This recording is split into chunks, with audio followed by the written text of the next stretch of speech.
Hello friends, welcome to my YouTube channel. आज मैं आपके साथ डिस्कस करने वाला हूँ म्यूचुअल फंड और इसके बेसिक्स टाइप्स के बारे में, और साथ ही साथ मैं आपको ये भी बताऊंगा कि किसी भी इन्वेस्टर को म्यूचुअल फंड में इन्वेस्टमेंट करने के क्या क्या एडवांटेजेस और डिसएडवांटेजेस होते हैं। आज हम डिस्कस करेंगे म्यूचुअल फंड का बेसिक इंट्रोडक्शन, और ये भी डिस्कस करेंगे कि म्यूचुअल फंड हमें फ्यूचर में कितना रिटर्न बनाकर दे सकता है और ये एक आम निवेशक के लिए कितना इंपॉर्टेंट होता है। तो अगर हम बात करें म्यूचुअल फंड के बारे में, तो म्यूचुअल फंड को म्यूचुअल फंड इसीलिए कहा जाता है क्योंकि जब दो या दो से ज्यादा लोग सेम पर्पस के लिए यानी कि म्यूचुअल कंसेंट से अगर कॉमन गोल के लिए किसी फंड में इन्वेस्टमेंट करते हैं तो उसे म्यूचुअल फंड कहा जाता है, क्योंकि उनका गोल सेम होता है, टाइम होराइजन सेम होता है और इसी के साथ साथ उनका म्यूचुअल कंसेंट होता है स्टॉक मार्केट में रिस्क लेने के लिए और इन्फ्लेशन बीटिंग रिटर्न जनरेट करने के लिए। यही कारण है कि उनका म्यूचुअल कंसेंट होता है, इसीलिए इस फंड का नाम म्यूचुअल फंड रखा गया है। तो एक लेमैन इन्वेस्टर जो स्टॉक मार्केट में आना तो चाहता है लेकिन उसके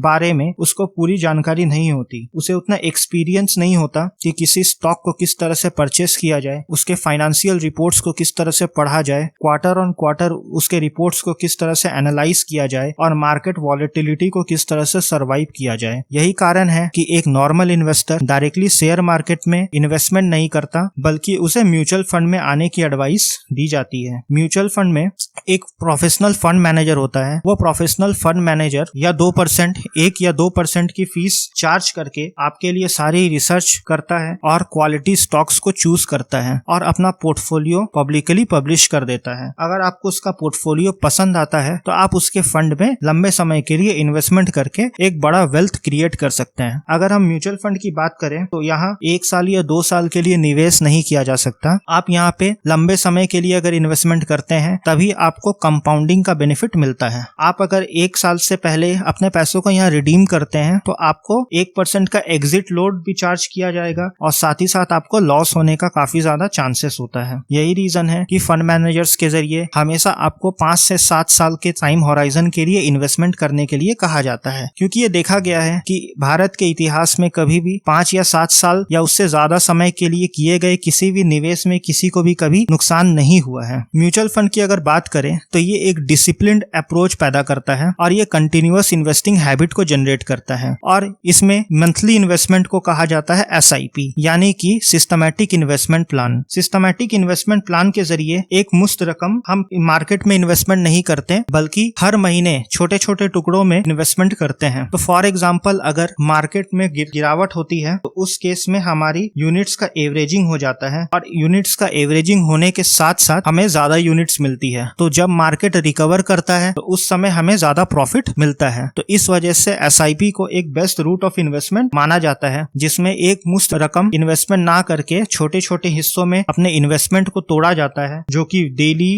वीकली, मंथली, क्वार्टरली, 6 मंथली या फिर एनुअली भी हो सकता है। और इसके जरिए लोगों को एवरेजिंग का बेनिफिट मिलता है, यानी कि जब मार्केट गिरता है या बढ़ता है हर सिचुएशन में लोग इन्वेस्टमेंट करते हैं और उन्हें एवरेजिंग का बेनिफिट मिलता है। रिस्क काफी कम हो जाता है SIP में और इसी के साथ साथ वो लंबे समय में ज्यादा रिटर्न अर्न कर पाते हैं। अगर SIP की बात करें तो अगर आप 7 से 10 साल के लिए पैसा इन्वेस्ट करते हैं किसी भी SIP में जो कि एक अच्छी AMC का हो और साथ ही साथ एक अच्छे फंड मैनेजर के जरिए हैंडल किया गया हो, तो आपको इन्फ्लेशन से ज्यादा रिटर्न मिलेगा, किसी भी बैंक FD या फिर नॉर्मल इन्वेस्टमेंट से ज्यादा रिटर्न मिलेगा और लंबे समय में कंपाउंडिंग का बेनिफिट आप उठा सकते हैं। अगला एडवांटेज होता है डाइवर्सिफिकेशन। फंड मैनेजर जो भी काफी ज्यादा एक्सपर्टीज रखते हैं और काफी ज्यादा highly experienced and highly qualified होते हैं, वो छोटे छोटे स्मॉल इन्वेस्टर्स से पैसा इकट्ठा करते हैं और पैसा इकट्ठा करने के बाद उससे क्वालिटी स्टॉक्स में इन्वेस्टमेंट करते हैं। तो क्वालिटी स्टॉक्स में इन्वेस्टमेंट करने का एक फायदा ये होता है कि आपका कैपिटल सेफ होता है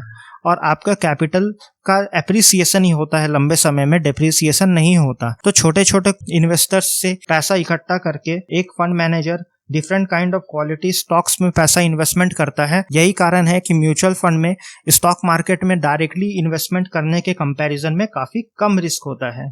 नॉर्मली एक फंड मैनेजर के पोर्टफोलियो में 50 से 100 स्टॉक्स रह सकते हैं, लेकिन अगर आप डायरेक्टली किसी पोर्टफोलियो को डिजाइन करने जाएंगे तो उस कंडीशन में 50 या 100 स्टॉक्स खरीदने में के लिए आपको लाखों रुपए का इन्वेस्टमेंट करना पड़ेगा। जबकि मात्र आप 500 या 1000 रुपए से उन डिफरेंट स्टॉक्स में अपना डाइवर्सिफिकेशन कर सकते हैं। और डाइवर्सिफिकेशन ही एक ऐसा टूल है जो आपको market volatility, bankruptcy, short term में होने वाले नुकसानों से आपकी रक्षा करता है। म्यूचुअल फंड में काफी वैरायटी के प्रोडक्ट अवेलेबल होते हैं। आगे वाले स्लाइड में हम लोग जानेंगे कि किन किन तरह के म्यूचुअल फंड मार्केट में अवेलेबल है और किन प्रकार के निवेशकों को म्यूचुअल फंड्स की किस स्कीम में पैसा इन्वेस्टमेंट करना चाहिए। अब हम देख लेते हैं म्यूचुअल फंड के टाइप्स। तो म्यूचुअल फंड को मुख्यतः 3 पार्टों में डिवाइड किया गया है। पहला equity fund, debt fund, hybrid fund. Equity fund वो फंड होते हैं जिनका मेन फोकस शेयर्स में इन्वेस्टमेंट करना होता है। म्यूचुअल फंड मैनेजर्स पैसा कलेक्ट करते हैं स्मॉल इन्वेस्टर्स से, जो कि छोटे छोटे अमाउंट में होता है, और उसे वो ऐड करके अपने बास्केट ऑफ स्टॉक्स में मनी को इन्वेस्ट कर देते हैं। जबकि डेट फंड वो फंड होते हैं जो कि डेट इंस्ट्रूमेंट में पैसा इन्वेस्ट करते हैं, जिसमें debentures, certificates of deposits, commercial papers, money market instruments, treasury bills and government securities हो सकते हैं। इसमें रिस्क काफी कम होता है, ये एक एफडी की तरह होता है, लेकिन आपको इसमें एफडी से ज्यादा ही रिटर्न मिलता है। और तीसरे तरह का म्यूचुअल फंड होता है हाइब्रिड म्यूचुअल फंड। वो म्यूचुअल फंड जिसमें इक्विटी और डेट दोनों पोर्शन इन्वेस्ट किया जाए, उन तरह के म्यूचुअल फंड्स को हाइब्रिड म्यूचुअल फंड्स कहा जाता है। इक्विटी म्यूचुअल फंड्स के भी डिफरेंट टाइप्स है। पहला टाइप है large cap mutual fund, mid cap funds, small cap funds, sector fund, diversified fund, dividend yield fund, ELSS fund और थीमेटिक फंड्स। तो यहाँ पे वाइड वेराइटीज के फंड्स अवेलेबल है, जिसमें डिफरेंट टाइम पीरियड में डिफरेंट लोगों को अच्छा वेल्थ बनाया जा सकता है। तो जिसमें इन्वेस्टमेंट करके लोग ज्यादा से ज्यादा वेल्थ जनरेट कर सकते हैं। लेकिन किस पर्सन को कौन सा म्यूचुअल फंड लेना चाहिए वो हम डिस्कस करेंगे। अब हम देखते हैं कि नॉर्मली इक्विटी म्यूचुअल फंड्स को मार्केट कैप के कंपैरिजन में कितने पार्ट्स में डिवाइड किया जाता है। तो आप देख सकते हैं कि इक्विटी म्यूचुअल फंड को मार्केट कैप के कंपैरिजन में यहाँ पे 3 पार्ट्स में डिवाइड किया गया है। Large cap mutual fund, mid cap fund and small cap fund. तो जो कंपनियां लार्ज कैप कंपनीज में इन्वेस्टमेंट करती है वो लार्ज कैप, जो मिड कैप में करती है वो मिड कैप, और जो स्मॉल कैप कंपनीज में इन्वेस्टमेंट करती है उन म्यूचुअल फंड्स को स्मॉल कैप म्यूचुअल फंड कहा जाता है। मार्केट कैप के हिसाब से टॉप 100 जो कंपनियां होती है उन सभी कंपनियों को लार्ज कैप कंपनीज कहा जाता है। तो सिंपल सी बात है कि जो mutual fund large cap companies में अपना एलोकेशन ज्यादा रखती है उन म्यूचुअल फंड को कहा जाता है लार्ज कैप म्यूचुअल फंड। तो लार्ज कैप कंपनी में इन्वेस्टमेंट करने का सबसे बड़ा ऑब्जेक्टिव ये होता है कि वो एक वेल एस्टैब्लिश्ड कंपनियां होती है जिनके पास किसी भी वर्स्ट कंडीशन से लड़ने के लिए ऑप्टिमम कैश अवेलेबल होता है, और साथ ही साथ ये बहुत ही बड़े कैपिटल के साथ मार्केट में काम करती है और वो अपने सेक्टर्स की लीडर होती है, और इनका ब्रांड वैल्यू भी काफी ज्यादा होता है। इसी के साथ साथ इनका फाइनेंशियल स्ट्रेंथ काफी ज्यादा होता है, तो ये बुरे से बुरे समय में अच्छी तरह से सरवाइव कर सकती है। इसी के साथ साथ जब रिसेशन आता है तो उस कंडीशन में छोटी कंपनियां बर्बाद हो जाती है, जिसका फायदा लार्ज कैप कंपनीज को होता है क्योंकि उनका सारा मार्केट शेयर लार्ज कैप कंपनियां ही ले लेती हैं। लार्सन एंड टूब्रो, रिलायंस और टीसीएस कुछ लार्ज कैप कंपनीज के उदाहरण हैं। अब हम देख लेते हैं mid and small cap companies को। 101 से लेकर 250 रैंक वाली मार्केट कैप वाली कंपनियां कहलाती है मिड कैप कंपनीज, और बिलो 250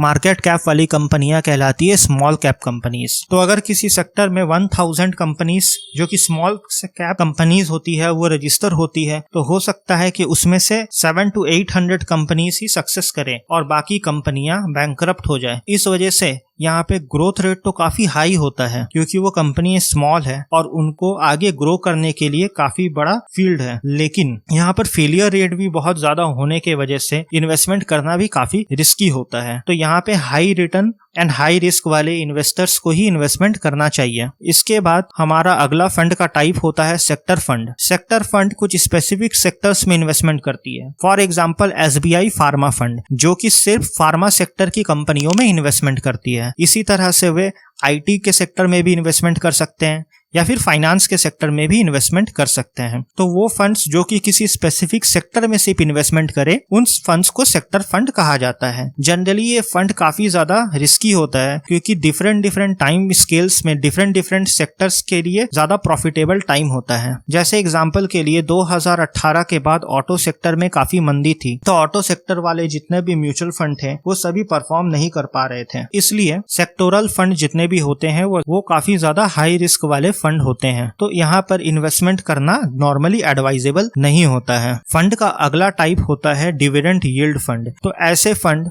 जो हाई डिविडेंड यील्ड वाली कंपनियों में इन्वेस्टमेंट करते हैं, जो कि अपने शेयर होल्डर्स को काफी ज्यादा डिविडेंड प्रोवाइड करती हैं, लेकिन कंपनियों में ग्रोथ ना के बराबर ही होता है। तो ऐसे फंड मैनेजर्स उन कंपनियों को चूज करते हैं जो कि सेफ हो, स्टेबल हो और कंसिस्टेंट ग्रो करें, और यहाँ पर वॉलेटिलिटी भी काफी कम हो। जैसे एग्जांपल के लिए कोल इंडिया एक ऐसी कंपनी है जो काफी ज्यादा डिविडेंड पे करती है, लेकिन यहाँ पर ग्रोथ आपको दिखाई नहीं देगा। यहाँ पे फंड मैनेजर इन्हीं तरह के different type of high dividend yield वाली कंपनियों में इन्वेस्टमेंट करती है, जिसमें से ज्यादा डिविडेंड अर्न कर सके। तो यहाँ पे वे निवेशक निवेश करना पसंद करते हैं जिन्हें एक रेगुलर इनकम चाहिए। नॉर्मली ऐसे निवेशकों को वेल्थ तो ग्रो नहीं हो पाता, लेकिन एक रेगुलर इनकम जरूर जनरेट हो सकता है। तो फंड का अगला टाइप है ELSS, यानी कि इक्विटी लिंक्ड सेविंग स्कीम। इस फंड में इन्वेस्टमेंट करने का ऑब्जेक्टिव टैक्स सेविंग का होता है। जो लोग यहाँ पर इन्वेस्टमेंट करते हैं उन्हें इनकम टैक्स एक्ट 1961 के हिसाब से टैक्स सेविंग मिल जाता है अंडर सेक्शन 80C के तहत, और उसी के साथ साथ उन्हें कैपिटल एप्रिसिएशन का भी बेनिफिट मिलता है। तो tax saving plus capital appreciation, इन दोनों का बेनिफिट उन्हें मिलता है, और साथ ही साथ इसके जरिए आप लॉन्ग टर्म में वेल्थ भी क्रिएट कर सकते हैं। नेक्स्ट फंड होता है थीमेटिक फंड। जो फंड किसी स्पेशल थीम में इन्वेस्टमेंट करें उन फंड्स को कहा जाता है थीमेटिक फंड, जैसे कि rural theme, e-commerce theme. For example HDFC infrastructure fund जो सिर्फ इंफ्रास्ट्रक्चर सेक्टर में इन्वेस्टमेंट करती है। तो ये कंपनियां उस थीम से रिलेटेड कुछ कंपनीज को जो कि हाई क्वालिटी मेंटेन करती है उन्हें चूज कर लेती है और इन्वेस्टर्स का वेल्थ ग्रो करने में उनकी मदद करती है। तो यहाँ पे फंड मैनेजर को उन कंपनीज में पैसा इन्वेस्टमेंट करना होता है जो स्पेसिफिक थीम से रिलेट करें, लेकिन यहाँ पे डाइवर्सिफिकेशन का काफी ज्यादा प्रॉब्लम आ जाता है। लोगों को यहाँ पे डाइवर्सिफिकेशन नहीं मिलता क्योंकि सारी कंपनियां सेम सेक्टर से रिलेट करती है। तो जब लोगों को एक ही सेक्टर की कंपनियों में इन्वेस्टमेंट करवाया जाए तो वहाँ पे डाइवर्सिफिकेशन कहाँ से आएगा? यही कारण है कि यहाँ पे रिस्क भी काफी ज्यादा होता है। नेक्स्ट टाइप ऑफ फंड होता है डेट फंड। डेट फंड वो फंड होते हैं जो कि डेट इंस्ट्रूमेंट्स में इन्वेस्टमेंट करते हैं, और इस तरह के फंड में इन्वेस्टमेंट करने का मेन ऑब्जेक्टिव लोगों का वेल्थ क्रिएशन नहीं होता, बल्कि इन्फ्लेशन बीटिंग रिटर्न जनरेट करने का होता है। इन तरह के फंड्स के जो फंड मैनेजर होते हैं वो debentures, bonds, certificate of deposit, treasury bills, commercial papers और अदर मनी मार्केट इंस्ट्रूमेंट्स में इन्वेस्टमेंट करते हैं, जिसमें रिस्क तो लोएस्ट होता है लेकिन रिटर्न भी यहाँ पे काफी लो होता है। तो यहाँ पे लोग सेफ्टी के साथ इन्वेस्टमेंट करते हैं।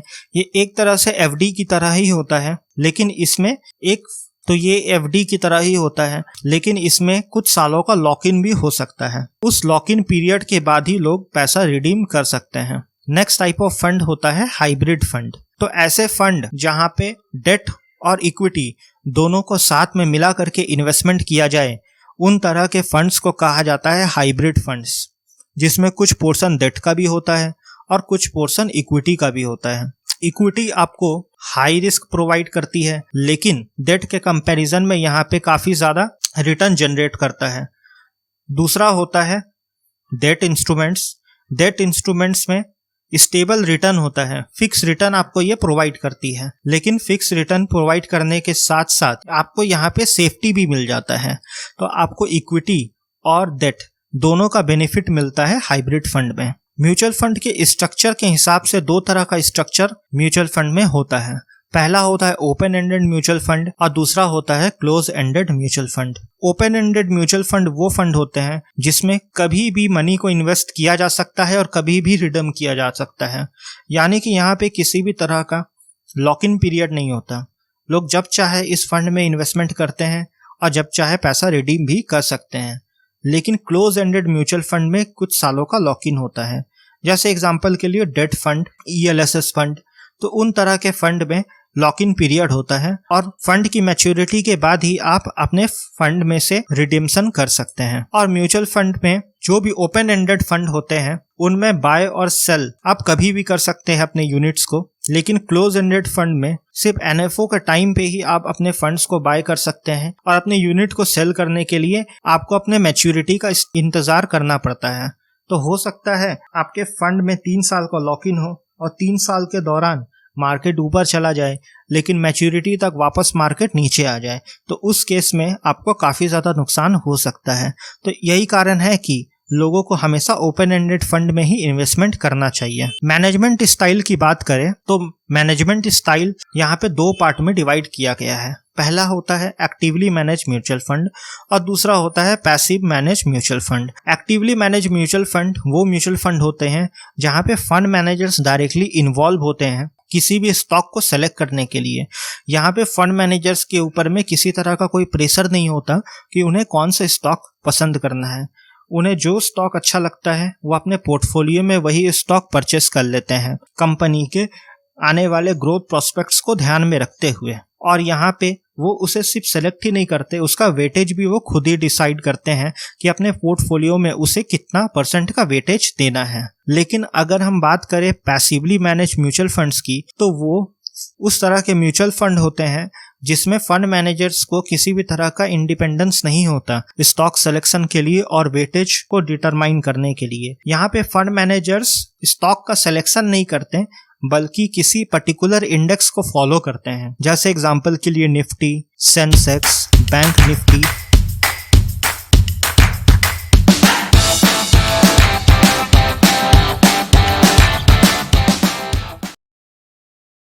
एक्सेट्रा। तो यहाँ पे निफ्टी में जो स्टॉक्स जितने वेटेज में अवेलेबल है या फिर बैंक निफ्टी में जो स्टॉक जितने वेटेज में अवेलेबल है, उन सभी स्टॉक्स की एक कॉपी बनाकर म्यूचुअल फंड मैनेजर्स अपने पोर्टफोलियो में शामिल कर लेते हैं और जैसे जैसे उसका वेटेज अप एंड डाउन होता है उसी के हिसाब से फंड मैनेजर्स अपने फंड का एलोकेशन चेंज करते रहते हैं और अपने स्टॉक्स को बाय और सेल करते रहते हैं। तो फ्रेंड्स, हमने जाना कि म्यूचुअल फंड के डिफरेंट टाइप्स होते हैं और किस तरह के इन्वेस्टर्स को किस तरह के म्यूचुअल फंड में इन्वेस्टमेंट करना चाहिए। अब अगर हमें म्यूचुअल फंड की क्वालिटी को स्टडी करना है, उसके परफॉर्मेंस को और उसके पास परफॉर्मेंस को स्टडी करना है वैल्यू रिसर्च की वेबसाइट पर। हम ऑलरेडी वैल्यू रिसर्च की वेबसाइट में आ चुके हैं और यहाँ पर मैंने एग्जाम्पल के लिए एक फ़ंड जिसका नाम है निप्पॉन इंडिया ग्रोथ फंड, उसे ओपन करके रखा है। सबसे पहले हमें यहाँ पे चूज़ करना होता है कि हमें किस फंड को स्टडी करना है, रेगुलर प्लान को या फिर डायरेक्ट प्लान को। तो फ्रेंड्स, मैं आपको बता देता हूँ कि किसी भी फंड के 2 टाइप्स होते हैं, रेगुलर प्लान और डायरेक्ट प्लान। अगर आप किसी ब्रोकर के थ्रू या किसी बैंक के थ्रू म्यूचुअल फंड बाय करते हैं तो उसे रेगुलर प्लान कहा जाता है, और अगर आप डायरेक्टली म्यूचुअल फंड की वेबसाइट में जाकर के उसे बाय करते हैं तो उसे डायरेक्ट प्लान कहा जाता है। तो अगर आप रेगुलर प्लान चूज़ करते हैं तो फंड मैनेजर की फ़ीस में उसका ब्रोकरेज भी ऐड हो जाता है, जो कि आपको उस प्लेटफॉर्म को ब्रोकरेज पे करना होता है जिस प्लेटफॉर्म से आपने उसे बाय किया है। जैसे एग्जांपल के लिए, अगर आप किसी बैंक के थ्रू अगर म्यूचुअल फंड को बाय करते हैं तो फंड मैनेजर की फ़ीस 1% और हो सकता है कि ½ ब्रोकरेज जो होगी वो आपको बैंक को पे करना होगा। तो total expense ratio mutual fund का 1% नहीं बल्कि 1.5% होगा। लेकिन अगर आप किसी बैंक के थ्रू या किसी ब्रोकर के थ्रू म्यूचुअल फंड को बाय नहीं करते बल्कि आप बाय करते हैं डायरेक्टली एसेट मैनेजमेंट कंपनी की वेबसाइट से, तो उस कंडीशन में आपको किसी भी तरह का ब्रोकरेज का पे नहीं करना पड़ता, आपको सिर्फ फंड मैनेजर की फ़ीस प्रोवाइड करनी होती है। मैं आपको यहाँ पे करके दिखाता हूँ। जैसे एग्जांपल के लिए, अगर मैंने यहाँ रेगुलर प्लान चूज़ किया और रेगुलर प्लान चूज़ करने के बाद और अगर हम इसके एक्सपेंस रेशियो को स्टडी करें तो आप देख सकते हैं कि फ़ंड का जो एक्सपेंस रेशियो है वो 1.91% है, जो कि काफ़ी ज़्यादा है। अगर हम इसी सेम फंड का डायरेक्ट प्लान चूज़ करें और उसके एक्सपेंस रेशियो को देखें तो वो 1.91% से घटकर हो गया 1.22%। तो यहाँ पे आप देख सकते हैं कि एक्सपेंस रेशियो में काफ़ी ज़्यादा गिरावट हो चुकी है। और इसी के साथ साथ क्योंकि एक्सपेंस रेशियो कम हो गया तो फंड का रिटर्न भी ऑटोमेटिकली बढ़ जाएगा। इस फंड की बात करें तो इसने लास्ट 1 ईयर में 1 लाख का वैल्यू इसने 1,90,000 करके दिखाया है। और अगर आपने 1 साल पहले 10,000 रुपये प्रति माह की SIP चालू की होती तो आज उसका वैल्यू 1,60,000 होता। इसी तरह से 3 ईयर के टाइम फ्रेम पे भी हम लोग इसे स्टडी कर सकते हैं। 1 लाख का इन्वेस्टमेंट इसने 1,55,000 रुपये किया है और 10,000 की SIP का वैल्यू हो गया है 5,38,000 रुपये। 5 साल के टाइम फ्रेम में अगर हम देखें तो 1 लाख के इन्वेस्टमेंट की वैल्यू 2.24 लाख है और 10,000 रुपये के मंथली इन्वेस्टमेंट की वैल्यू हो चुकी है 9.51 लाख। और 7 साल में अगर हमें इसे देखते हैं तो 10,000 रुपये पर मंथ की SIP की वैल्यू हो चुकी है 15 लाख रुपए, और 1 लाख एक मुश्त इन्वेस्टमेंट अगर किया जाता तो उसकी वैल्यू हो जाती 2.87 लाख रुपए। यह मैं आपको डायरेक्ट प्लान का बता रहा हूँ। अगर इसे रेगुलर प्लान पे स्विच किया जाए तो यहाँ पे रिटर्न चेंज हो जाएंगे। तो आप देख सकते हैं कि अगर 7 साल का मैंने टाइम फ्रेम चूज़ किया और मैंने यहाँ पे अगर रेगुलर प्लान चूज़ किया तो यहाँ पे फिगर चेंज हो गए, और डायरेक्ट प्लान अगर मैं चूज़ करता हूँ और 7 साल का अगर टाइम फ्रेम में चूज़ करता हूँ तो फिर से फिगर यहाँ पे चेंज हो गए। तो यहाँ पे एक्सपेंस रेशियो कम होने के कारण आपका रिटर्न भी बढ़ जाता है। यहाँ पर आकर आप देख सकते हैं कि आपका डेली आपके फंड में कितना का चेंजेस हुआ है, कितने प्रतिशत का चेंजेस हुआ है, आप यहाँ पे इसे स्टडी कर सकते हैं। इसी के साथ साथ आपकी एक NAV की वैल्यू आपको यहाँ पे दिख जाएगी। तो आप यहाँ पे देख सकते हैं कि फंड का एक्सपेंस रेशियो कितना है। फंड का एक्सपेंस रेशियो हम स्टडी कर सकते हैं। इस फंड हाउस का नेम क्या है, इसे ही एसेट मैनेजमेंट कंपनी कहा जाता है। फंड का लॉन्च डेट कब हुआ, ये फंड आपको अपने लॉन्च से कितना रिटर्न हर साल कमा करके दे रही है, वो चीज़ आप यहाँ पे स्टडी कर सकते हैं। इस फंड का एसेट साइज आप यहाँ पे देख सकते हैं कि कितना है। तो इस फंड का एसेट साइज 9,123 करोड़ का है, और एक्सपेंस रेशियो जो कि डायरेक्ट प्लान का 1.22% एसेट मैनेजमेंट कंपनीज को आपको फ़ी पे करना पड़ेगा। तो 1.22% का जो फ़ी है वो काफ़ी मिनिमल है, क्योंकि फंड ने आपको 15.94% का रिटर्न अपने लॉन्च से प्रोवाइड करके दिया है। तो उस हिसाब से ये रिटर्न काफ़ी ह्यूज है, और हमें अगर 1.22% फ़ी पे करना पड़े तो हमें कोई प्रॉब्लम नहीं आनी चाहिए। इसी के साथ साथ आप इस फंड का ट्रेलिंग रिटर्न देख सकते हैं कि इस फंड ने आपको ईयर टिल डेट में कितना रिटर्न प्रोवाइड किया है, और इसी के साथ साथ आप इस फंड को अपने बेंचमार्क के ज़रिए भी कंपेयर कर सकते हैं। हर फंड मैनेजर अपने फंड के परफॉर्मेंस को अपने बेंचमार्क के साथ कंपेयर करता है और देखता है कि बेंचमार्क के कंपैरिजन में हमारे फंड ने आउट परफॉर्म किया है या फिर अंडर परफॉर्म किया है। इसी के साथ साथ आप इसका रैंक इन कैटेगरी भी देख सकते हैं। 1 डे के टाइम फ्रेम पे, 1 वीक के टाइम फ्रेम पे, 1 मंथ, 3 मंथ, 7 मंथ और 10 ईयर तक के वो आपको डिसीजन लेने में ये वेबसाइट काफ़ी हेल्प करेगा। मैं आपको जस्ट एक एग्जांपल दे रहा हूँ। ये कोई इन्वेस्टमेंट एडवाइस नहीं है कि आपको इसी फंड में इन्वेस्टमेंट करना है। आप इस वेबसाइट में आकर किसी भी फंड को स्टडी कर सकते हैं। आप फंड का ग्राफ यहाँ पे देख सकते हैं। ये फंड 2013 से लेकर के अब तक किस तरह का परफॉर्मेंस प्रोवाइड किया है अपने इन्वेस्टर्स को, आप इस ग्राफ में ये क्लियरली देख सकते हैं। इसके अलावा आप यहाँ पे इस फंड का पीयर कंपैरिजन भी कर सकते हैं। सेम टाइप के फंड का यहाँ पे एक ग्रुप बना करके रखा गया है, जिसका यहाँ पे rating, launch date, 1 year, 3 year, 5 year return दिया गया है। इसी के साथ साथ आप यहाँ पे उन फंड्स का एसेट साइज और एक्सपेंस रेशियो भी स्टडी कर सकते हैं। तो यहाँ पे सबसे टॉप में वो फंड आपको दिखाई देगा जो फंड आपने अभी ओपन करके रखा है, और इस कैटेगरी का यानी कि ग्रोथ कैटेगरी का डिफरेंट एसेट मैनेजमेंट कंपनीज़ के म्यूचुअल फंड को आप यहाँ पे स्टडी कर सकते हैं। तो यहाँ पे कई सारे फंड्स हैं जिसका आप यहाँ पे स्टडी कर सकते हैं, और स्टडी करके बाय और सेल डिसीज़न आसानी से ले सकते हैं। इसी के साथ साथ आप यहाँ पे इस फंड का पोर्टफोलियो को भी स्टडी कर सकते हैं कि इस फंड ने अपने पोर्टफोलियो में कितने नंबर ऑफ स्टॉक्स को रखा है, और अपने टॉप 10 स्टॉक्स का वेटेज कितना रखा है। ये चीज़ आपको यहाँ पे दिखाई देगा। यहाँ पे आप देख सकते हैं कि डिफरेंट सेक्टर पे कितना एलोकेशन है फंड का। फाइनेंशियल सेक्टर में फ़ंड का कितना एलोकेशन है, FMCG सेक्टर में फ़ंड का कितना एलोकेशन है। तो ये जो ब्लू कलर का ग्राफ दिखाई दे रहा है ये फ़ंड के एलोकेशन का ग्राफ है, और ग्रे कलर का जो आपको ग्राफ दिखाई दे रहा है ये ग्राफ दरअसल मिड कैप इंडेक्स का ग्राफ है। तो आप यहाँ पे देख सकते हैं कि डिफरेंट सेक्टर पे आपके फ़ंड ने कितना वेटेज रखा है। तो इस ग्राफ का स्टडी कर सकते हैं आप, और इससे आपको काफ़ी मदद मिलेगी। इसके अलावा आप यहाँ पे आकर आप कंपनी के टॉप होल्डिंग्स को देख सकते हैं। ये कंपनी के फ़ंड का जो पोर्टफोलियो होता है जिसे फ़ंड मैनेजर ने डिज़ाइन किया है, यहाँ पर आप देख सकते हैं कि आपके फ़ंड मैनेजर ने किस तरह के स्टॉक्स में कितना वेटेज रखा हुआ है। जैसे एग्जांपल के लिए वरुण बेवरेजेस में इसने 4.24% का एसेट एलोकेशन रखा है। चोलामंडलम फाइनेंशियल होल्डिंग में इसने 3.82% का होल्डिंग रखा है। SRF में इसने 3.31% का होल्डिंग रखा है। ICICI बैंक में इसने 2.88% का होल्डिंग रखा है। अशोक लेलैंड में 2.87% का होल्डिंग रखा है।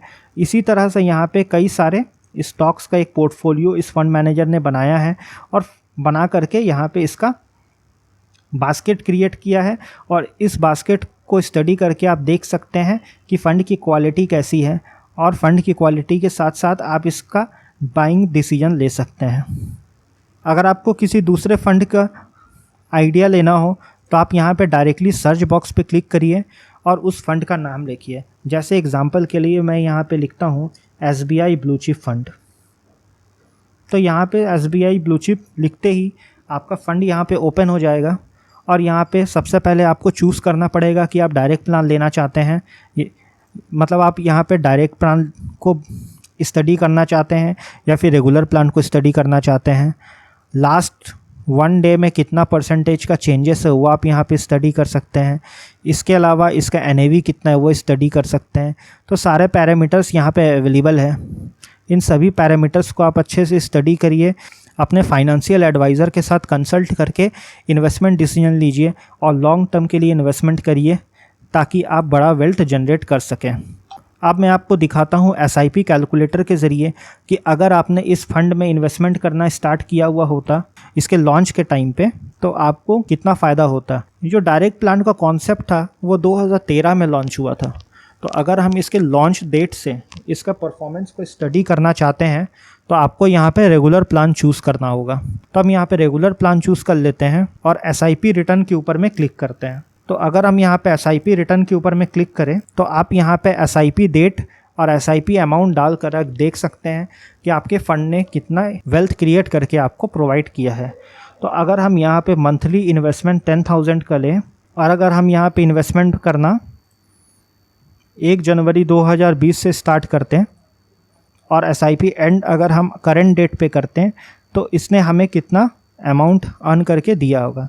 तो आप यहाँ पे इसका इन्वेस्टमेंट ग्राफ देख सकते हैं। आप यहाँ पे देख सकते हैं कि आपका जो टोटल इन्वेस्टमेंट था वो था 25,70,000 रुपये और आपका जो वर्थ ऑफ इन्वेस्टमेंट होगा वो 3,96,83,748 रुपये है। वो भी कितने समय में? सिर्फ 21 साल के समय में। तो आप यहाँ पे देख सकते हैं कंपाउंडिंग का जो बेनिफिट आपको मिलेगा वो सिर्फ और सिर्फ लॉन्ग टर्म के समय में ही मिलेगा। अगर आप बार बार मार्केट के वॉलेटिलिटी से डर कर बाय और सेल करते रहेंगे तो आपको यहाँ पे कंपाउंडिंग का बेनिफिट नहीं होगा और हमेशा लॉस ही होगा। तो इन्वेस्टमेंट करें और लॉन्ग टर्म के लिए बने रहें।